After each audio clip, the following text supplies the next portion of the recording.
Father Pat is with us on this Friday morning. Good morning, Father. Thanks for braving the traffic from the rectory and dodging the raindrops, as it were. So another rainy day in Houston. And thanks for being with us. Let's talk about the weekend.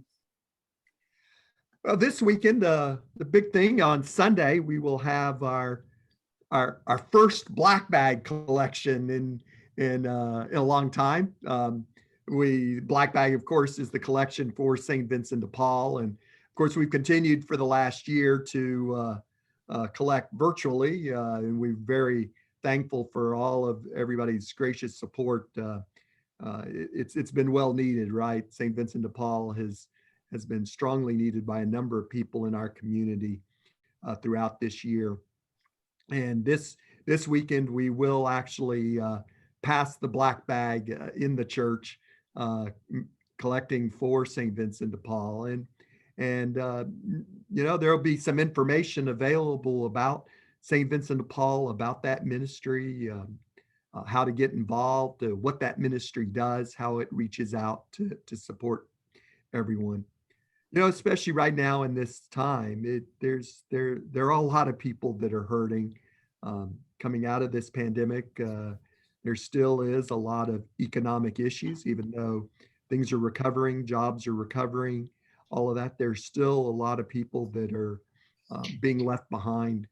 And we recognize the great need to reach out and support people. I've been talking with some of the people at St. Vincent de Paul, and with the lifting of the help for the rent and for some of the unemployment benefits and all of those kinds of things, there are going to be people that fall through the cracks that are going to need some assistance, need some help. And it's important for us to really stop back and look at how we're reaching out to help others.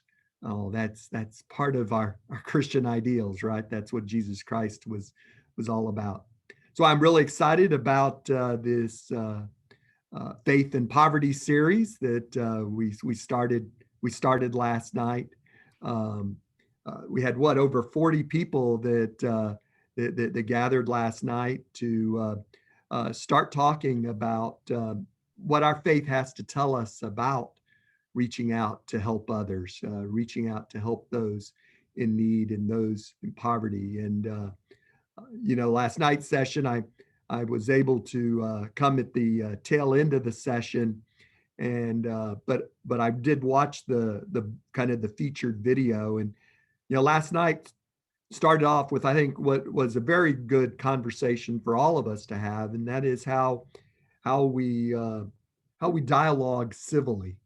Unfortunately, right now, our country is so divided by the politics, and everything becomes so divisive. And, we can't even sit down and talk with each other.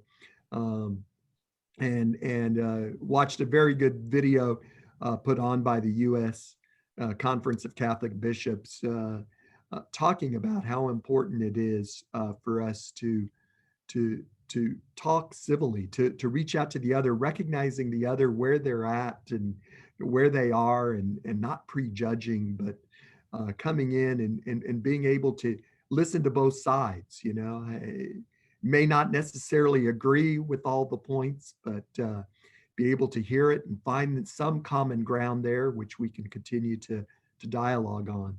And then, of course, once we get into the dialogue, we've got to get in to the action, and that's where I think it's really important that we look internally, right?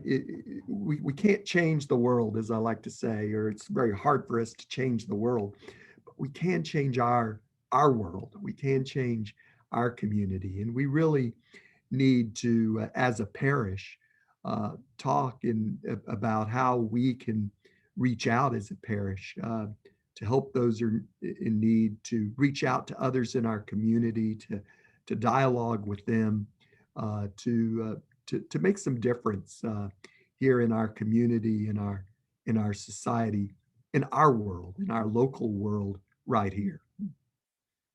I think one of our participants put it best last night when he said never or always presume the best of intentions when there's a conversation that needs to be civil. I thought it's something that my main takeaway was for last night. That's such a good thing to remember, as the conversation did focus around how we talk about what we need to talk about. And so this was sort of an introduction, the intricacies and the more details about how we help those in poverty are coming in the 7 weeks that we have left of the series. And but last night it was on the how to do it in a civilized manner, and the participants pledged to civility, clarity, and compassion would be the three main objectives of the conversations that we have. It's a wonderful opportunity to just sit down and listen to others, as you said. And I found that I found out a lot about, and this is in another Just Faith org session or class that my wife Karen, our co-facilitator, and I participated in on racial equity.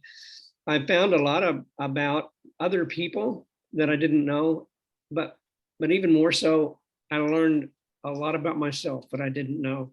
And when those conversations began, it opens up, windows into your own soul that you can see that maybe you never have before, or maybe never thought about. And in so doing, you find new ways to have the conversations and to help those who are facing the challenges that so many of us don't face. And so many of these things that have been foisted upon people who didn't ask for it to be. So that's kind of what it was about last night. And we welcome anyone to come to Domac Hall Thursdays at 7 between now and August the 26th. Gary prepares a meal before each one, and it was another wonderful evening of spaghetti. And what I found finally, and I'll turn it back to you. I guess I'm over talking today. Is that the amount of follow through from people who said, yeah, they're interested, to people who showed up. We had almost 50 people sign up showing an interest that they wanted to participate in this, and 43 signed up. I'm no expert, but I think that's a little high on the percentage side that you normally have. So we're just happy to be able to do it. And Jimmy, it's not too late to sign up to join, right? People can still sign up and still come to the sessions. Mm-hmm. Absolutely. There should be another advertisement that's in this particular Flock Notes, and I'll leave my email down in the paragraph below this video as well. So. And like last night's video is out there on YouTube, and I know next week I already started previewing the video for next week, and they're talking about St. Francis of Assisi spirituality and his, the kind of the reason why he was there, to look at all of creation within God's love, and to look at each other and creation within God's love, and that movement.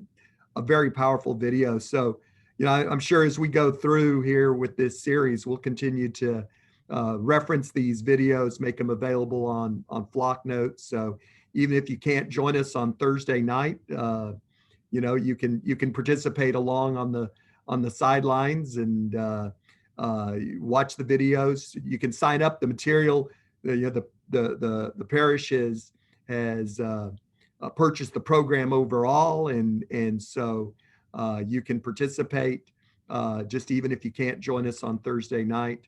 And there's 2 books that we have. One book is available on the internet. It's an encyclical by Pope Francis, Joy of the Gospel.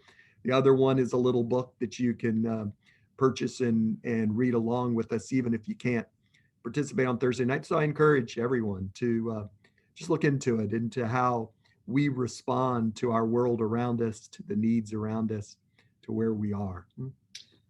And we appreciate the opportunity to host the sessions at Domac Hall, Father, and thank you for being there when you're able to be there. And I do want to mention real quickly before we go this morning that on Sunday afternoon, there'll be a blood drive at St. Simon and Jude. There's a critical need in the region now. And there's a video on today's Flock Note, if you would take time to watch it. There's also a flyer. There's a real need for that for Sunday afternoon, if you can help out there. Father, thank you. Another great way to donate, right? Not just money, but donate blood. That's right. That's right. Have a good weekend, and we will talk next week.